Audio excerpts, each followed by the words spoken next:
Hi boys and girls, it's Mrs. Beitler back to reread our story that we read yesterday, okay? So we read this book together yesterday about the boy who draws pictures on his walk. So let's say the title of this book together, okay? So I'm going to point to the words and we're going to say it together. So the title is Harold and the Purple Crayon. Good job. All right, so the author and illustrator is Crayon.2. And he wrote the words and drew the pictures. So remember from our story yesterday, Harold drew a dragon to guard the apple tree, but it was so frightening it even scared Harold. I want you to think, have you ever been frightened by something? What frightened you? Go ahead and tell me, or you can tell a grown-up you're listening to the story with. All right, so we're gonna read the story together. I'm gonna read part of the story and show the next page, and you can either tell me or whoever you're listening to the story with, okay, you're gonna tell me what's happening in the illustration. So remember, illustration means the pictures, right, that are drawn in the story. So you're gonna tell me what's happening in the picture that you see. All right, so let's start reading. Remember, I see the title again, Harold and the Purple Crayon by Crayon.2. All right. One evening, after thinking it over for some time, Harold decided to go for a walk in the moonlight. There wasn't any moon, and Harold needed a moon for a walk in the moonlight. And he needed something to walk on. He made a long, straight path so he wouldn't get lost. And he set off on his walk, taking his big purple crayon with him. But he didn't seem to be getting anywhere on his long, straight path. So he left the path for a shortcut across a field, and the moon went with him.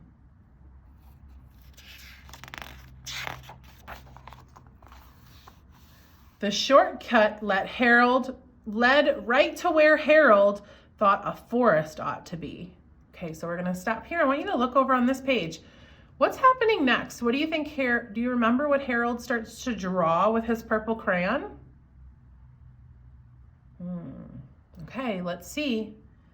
He didn't want to get lost in the woods, so he made a very small forest with just one tree in it. Remember what kind of tree he drew? Oh, let's see. It turned out to be an apple tree. The apples would be very tasty, Harold thought, when they got red. Do you think that these apples on his tree are going to turn red? All right, let's find out. So he put a frightening dragon under the tree to guard the apples. It was a terribly frightening dragon. Ooh. Can you remember if Harold was afraid of the dragon? Was he frightened by the dragon that he drew? Do you remember? Okay, let's find out. It even frightened Harold. He backed away. His hand holding the purple crayon shook. Okay, let's stop here. What is he starting to draw with his shaky purple crayon? What's happening here?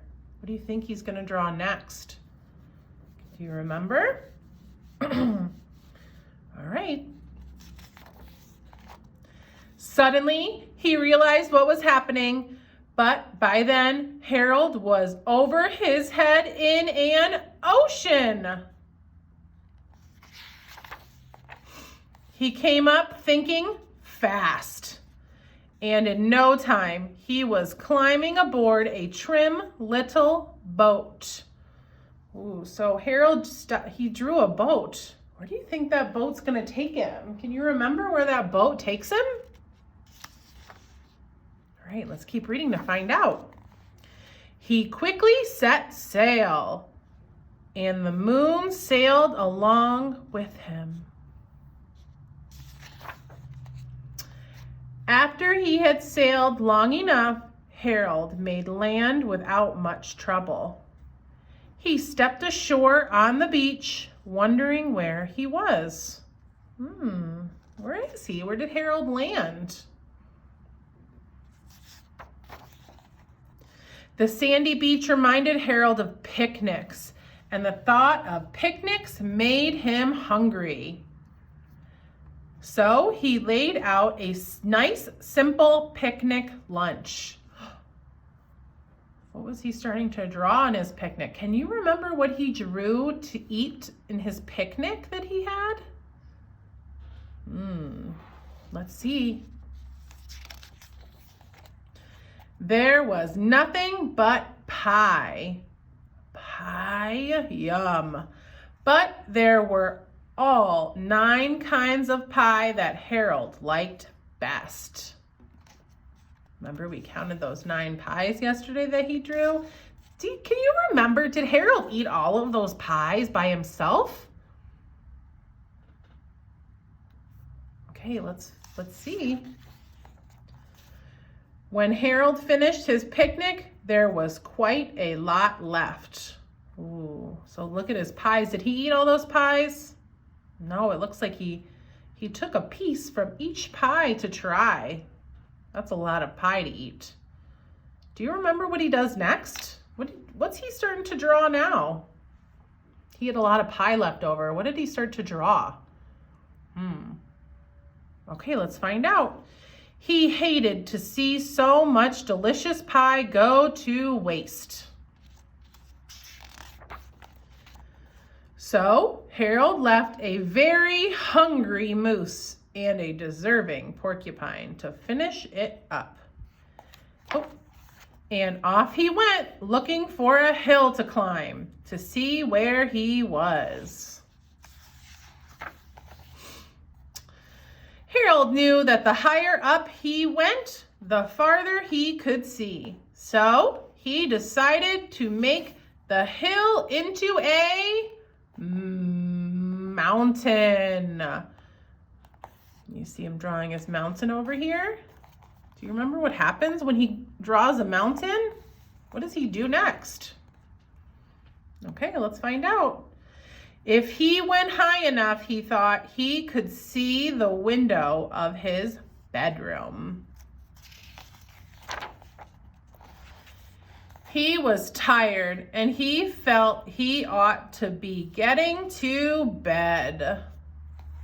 He hoped he could see his bedroom window from the top of the mountain. Is he gonna find his bedroom window at the top of this mountain? Do you remember from yesterday's story if he finds it? All right, let's keep reading. But as he looked down over the other side, he slipped. And there wasn't any other side of the mountain. He was falling in thin air. Does he fall and hit the ground? Do you remember? Okay, let's see what happens next. But luckily, he kept his wits and his purple crayon. What's he starting to create with this purple crayon? Do you remember what he makes? So he doesn't fall all the way to the ground? Okay, let's see. He made a balloon and he grabbed onto it. And he made a basket under the balloon, big enough to stand in. He had a fine view from the balloon, but he couldn't see his window. He couldn't even see a house. Okay, so he says he couldn't see a house. Do you think he was really high in the sky if he couldn't see any houses? Ooh, yeah, right? If you're really high in the sky, I don't think you could see much. What would you see if you were that high in the sky? All right, let's find out what happens next. What did he make next? Right, so he made a house with windows and he landed the balloon on the grass in the front yard. None of the windows was his window. He tried to think where his window ought to be. Can you remember where Harold's window ends up being? Let's see if he finds it soon. He made some more windows. He made a big building full of windows. Are any of these Harold's window though? Keep reading. He made lots of buildings full of windows. He made a whole city full of windows. Were any of these Harold's window? Do you remember? Were any of these Harold's window where he goes to bed, his house? Oh yeah, he looks like he's in a city. These look like big apartment buildings. Keep reading. But none of the windows was his window. How do you think Harold's feeling now that none of these windows were his window? How do you think he might be feeling? All right, let's keep reading to see if we can find out. He couldn't think where it might be.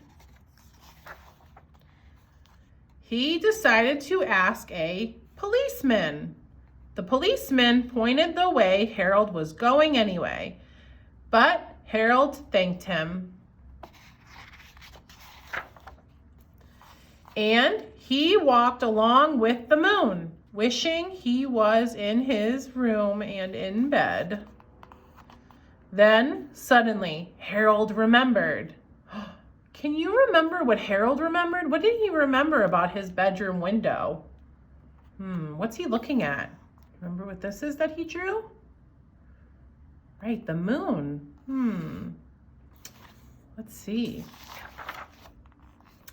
He remembered where his bedroom window was. When there was a moon, it was always right around the moon.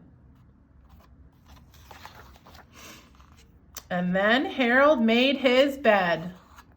He got in it and he drew up the covers.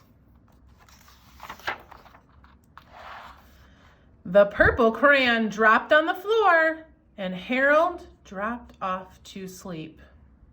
Okay, the end. How do you think Harold feels now that he's back at home in his bed?